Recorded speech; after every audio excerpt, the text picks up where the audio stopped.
Starlancer was a space sim released in the year 2000 and successor to the Wing Commander series. It might not look like it at first glance, but this game carries with it a legacy.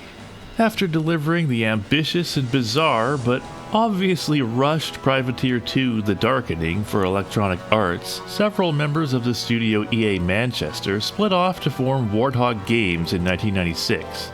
Privateer 2 being the sequel to Wing Commander Privateer, despite doing everything in its power to hide that fact for some reason. Starlancer was their first project, and it came in the form of a kind of subcontract from another newly formed developer, Digital Anvil. Among its many founders were the brothers Chris and Aaron Roberts. Aaron had previously worked with the Manchester team as a publisher-side producer on Privateer 2 and took on a similar role for Starlancer, so it was probably this connection that got them the job. Either way, it's a curious arrangement. A development studio asking another studio to make a game for them? Chris Roberts, the other brother, is, of course, the visionary creator of Wing Commander. And at Digital Anvil, he was busy envisioning something new. An outrageously ambitious space sim taking place in a massive open virtual universe with simulated cities full of NPCs, some of them bartenders presumably, who would trade with the NPCs of cities on other planets, affecting the prices of the goods players would cart around on their spaceships in a massively multiplayer online environment.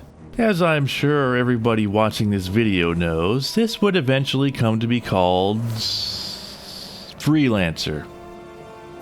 Of course, such a massive undertaking was going to take a long time and a lot of money to complete.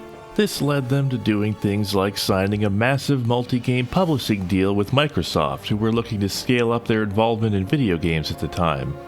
Meanwhile, Warthog had developed a pitch demo for their own space sim called Zero Tolerance and were shopping it around to publishers, but having no luck at all, with their old pals at EA going so far as to tell them that the time of the space sim had passed. That's when somebody at Digital Anvil had an idea. Hand off one of the games they were supposed to make for Microsoft to Warthog and make it tie into Freelancer somehow. It was a win-win. DI, for their part, could check off one of their obligations without having to do anything and get some cross-promotion for their own game going. Microsoft was fine with the arrangement as long as they got their game in the end. For Warthog, it was their big break, a publishing contract they could use to get their budding studio off the ground. Somewhere between 2 and 3 years later, Starlancer released as a prequel to Freelancer, of sorts. It's a self-contained story taking place 800 years before the events of Freelancer, with nothing in Starlancer or the marketing for either game to tip you off to that fact. If you didn't already know, you just kinda had to watch the intro movie for Freelancer and notice that, hey, these are the factions from Starlancer. A lot of weird branding decisions between this and Privateer 2. Speaking of those factions, Starlancer concerns a war for control of the colonized solar system between the Western Alliance, consisting of the United States, Australia, France, Spain, Italy, Japan, Britain, and Germany, and the Eastern Coalition of unspecified Eastern nations. Space NATO versus Space Warsaw Pact, basically. Our story begins with the signing of the Balma Treaty, putting an end to decades of skirmishes and minor wars between the powers, or so we're led to believe. It's actually the pretext for a surprise attack masterminded by Admiral Kulov of the Coalition, wiping out half of the Alliance's forces before they could retreat and regroup, putting out a call for recruitment to bolster their forces. All civilians with any flight experience are requested to report to their nearest recruitment center for skills evaluation. The Alliance needs you. And so we answer the call as a nameless new recruit who ends up in the Alliance's 45th Volunteer Squadron. Jumping into a fighter craft, we're treated to a smooth and polished feeling, but pretty standard spaceflight model. Or should I say, flight model, since it's really just World War II planes that don't have to worry about lift. The guns feel good to shoot and have a satisfying effect on the enemy ships, which tend to explode pretty quickly if you get a good angle on them, which they better do because there are a lot of them. I talk about this a lot, but space sims from the 20-aughts tend to go to the clown car school of mission design. New technology allowed them to put tons of ships on the screen where older games could only handle a few at a time, and, well, their scientists were so concerned with whether or not they could, they didn't stop to think if they should. I am being a little unfair here, because these games do often trade in grand spectacle and epic scale, and there's no better way to increase the scale and spectacle of a space battle than to add more ships. But it also comes with some drawbacks. When you're surrounded by a dozen ships and they're all around you, above you, below you, to your right, to your left, what do you gotta do? Dodge left? Well, I'll tell you what you're gonna do. You're just gonna focus on shooting them and trust that the developers have made the enemy AI bad enough at shooting you that you don't have to worry about it much, which of course they've done, because the game would be unplayable otherwise. It's by no means an invalid way to make a game, but it is one that results in shallow and samey combat, since everyone was doing it. Thankfully, Starlancer does have something to pick up the slack. It's mission design. Every single one of Starlancer's 24 missions is an intense, dramatically paced, multifaceted, and above all, tightly choreographed affair. Outside of the intentionally metered out periods of downtime, there's scarcely a moment in which someone isn't screaming orders at you to do something highly specific. Protect those transports, destroy that shield generator, take out those turrets, intercept those bombers. The first time through, Starlancer's Rollercoaster-esque mission design is highly entertaining, whisking you from one set piece to the next, keeping you constantly engaged. But what about the second time, the third, the fourth? I'm not talking about the game's replay value, but what happens when you fail a mission and have to do it over again? When that happens, all those immaculately paced scenes of downtime, which just so happen to be unskippable, become an albatross around its neck. All those micro-objectives that need to be done precisely in the same way, with the same timing and the same order every single time, become tedium incarnate. To make matters worse, doing it all better the next time won't necessarily set you up to have a better chance at whatever individual step tripped you up the last time, the way it might in a more simulation-driven game, like something from the X-Wing series. Everything dances to the tune of the script, so the only thing that matters is how you perform in those individual moments, where the difference between success and failure can often be measured in seconds. Starlancer does have an ace up its sleeve to combat this though, in the form of a very cool feature borrowed from Wing Commander, the ability to fail an objective and keep going. It's not quite as cool as it is in Wing Commander. There are no branching mission paths, and the resulting divergences are either mostly or possibly entirely contained to dialogue and logbook text, but the fact remains that you can fail many objectives without getting a game over. For example, when I failed to protect a politician in an escape pod from enemy fighters, which happened so quickly that it was over before my CO had even finished asking me to do it, to give you an idea of how tight the timing can be, I got a tongue lashing over it and saw a news broadcast afterwards about how his opponent won the election. But life went on. The best way to get a gauge of how well you did on a mission relative to how well you could have done is what you and your co-pilot do afterwards. If you get the back pat, you did alright. The high five, that's what you're looking for. But oh, watch out for the dreaded helmet spike. That's for when you really screwed up. Screw up one too many times and you'll be fired for your incompetence and have to reload a save, but you can always dig yourself out of the hole and even build up a comfy buffer by doing better the next time. This is enough to ensure that Starlancer remains a rollicking good time for at least the first half of its missions. However, as you get deeper into the campaign, the number of objectives you can fail without getting a game over starts to decrease. The number of non-optional objectives that must be met in order for the story to continue increases, and the margins for error on all of them get even more razor thin than they were in the first place. All of this becomes a recipe for excessive frustration. The last few missions are so bad that I actually suspect this game was a little rushed and these missions bore the brunt of it. There's the obligatory stealth mission, because of course you would want something like that in a space sim. Oh, but that's just the first part of the mission. Did I mention that Starlancer missions are long? So, if in the next part you fail to intercept enough torpedoes launched at your own capital ship, or get too close to one of the dozens of enemy and friendly torpedoes flying every which way, or accidentally hit your own cap ship one too many times while frantically trying to shoot down the torpedoes flying at it, which gets you branded as a traitor and executed even though you can't actually damage capital ships just by shooting their hull. And then there's the final mission. The biggest, hardest, most frustrating one of them all, with its infamous ion cannon that could lock onto you and blow you away in one shot. The ion cannon is targeting us! Get out of its range! So you might think, no problem, I'll just get out of its line of sight. Oh, but that doesn't work, because it can shoot through itself to hit you. Or there was the time it locked onto me as I was entering a cutscene, then killed me as I was coming out of it. Great stuff. Starlancer's story is complicated. Well, not the story itself. That's a dead simple good versus evil affair. My feelings on it. You could say that Starlancer takes on a more grounded style than Wing Commander, seeing as we're dealing with a purely human conflict rather than one with bipedal alien cats, but I think it would be more accurate to say they've traded in one style of camp for another. Space!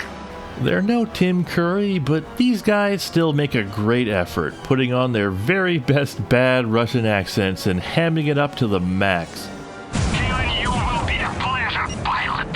You can't help but laugh at how ludicrously evil the Coalition is. They butchered everyone who ejected. Why they spared me, I don't know. To make an example of you. No! Especially arch-villain Admiral Kulov. Vice-Admiral Petrov reports the French and Italian fleets have been destroyed. He's requesting additional ships to house the prisoners. Execute them all. We have no time for prisoners. They're the stars of the show during the game's missions, which are where Starlancer's story shines the brightest. There's a large recurring cast of enemy aces and commanders, and the game does a good job of setting up rivalries with them, then paying them off in a satisfying way. There's this one particular family of aces, like they're all brothers, who you pick off one by one, and for some reason the idea of going Saving Private Ryan on their asses is just inherently funny to me. The Coalition are a lot of fun to hate. The Alliance, by contrast, is a pretty big disappointment. The problem is that Starlancer places all of its eggs in the mission basket, and while a battlefield is a great place to interact with an enemy, allies require a bit more. Wing Commander has historically done a particularly good job of delivering on that front, with the latter end of the series blurring the lines between space sim and adventure game. So, what happens when you go home to your carrier after a mission in Starlancer?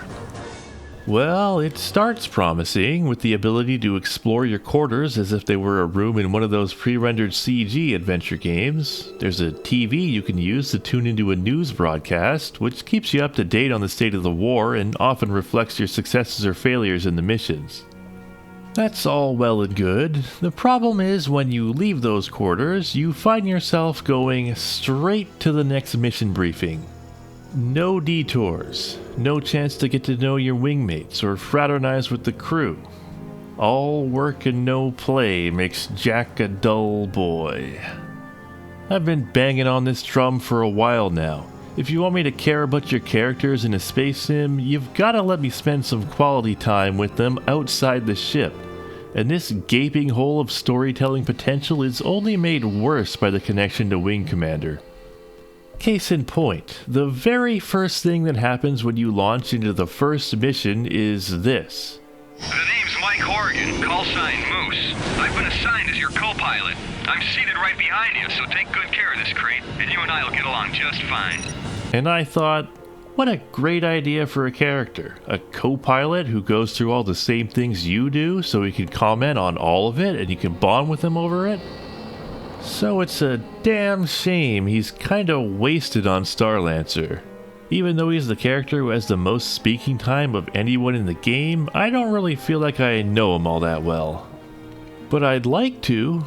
I would love to get drunk and swap stories with him, have his back in a bar fight, help him sneak into the Admiral's office and steal his prized wine bottle, screw it up and get chewed out by our CO.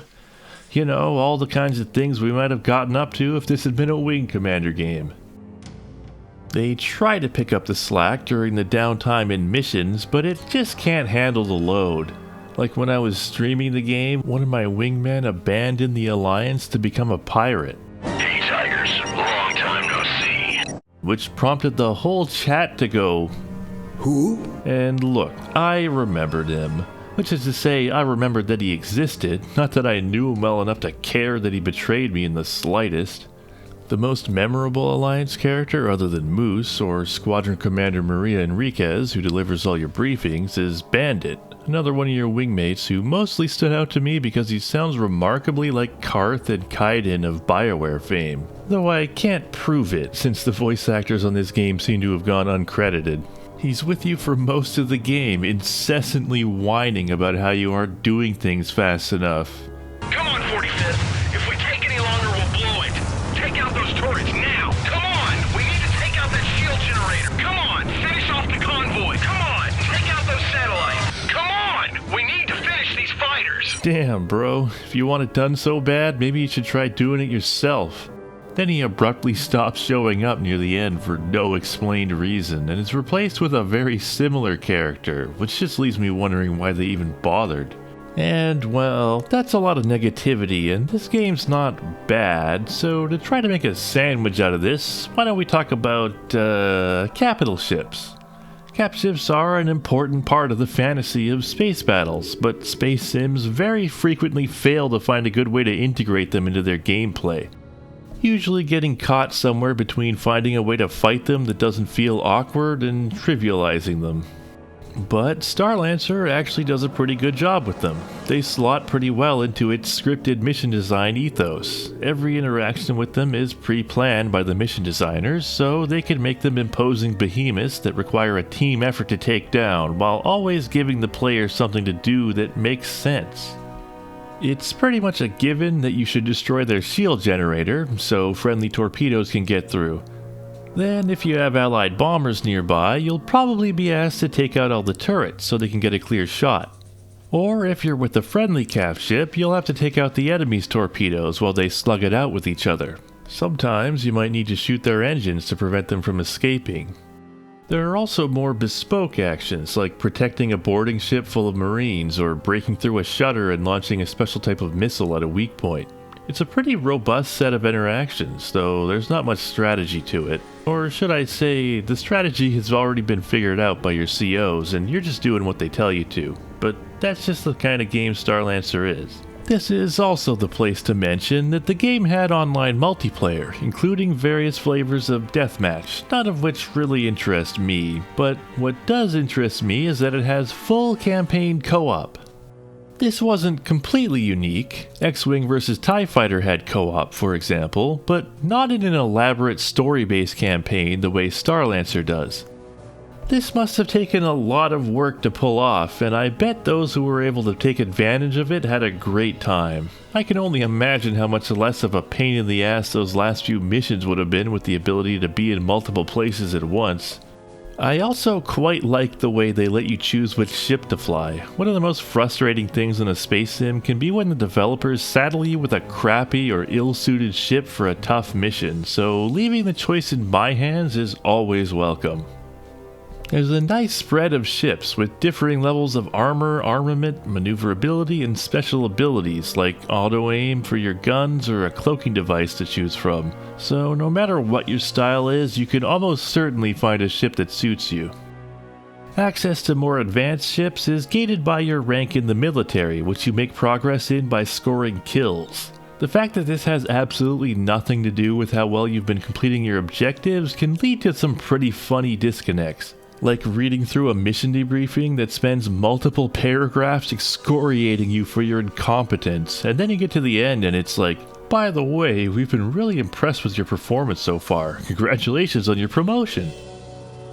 Starlancer released in early 2000 to average reviews and sold around 400,000 copies. By no means a smash hit, but more than enough to jumpstart a small studio, enabling them to make an impressive 19 games over the course of the next few years before becoming a little too acquisition happy and getting in over their head.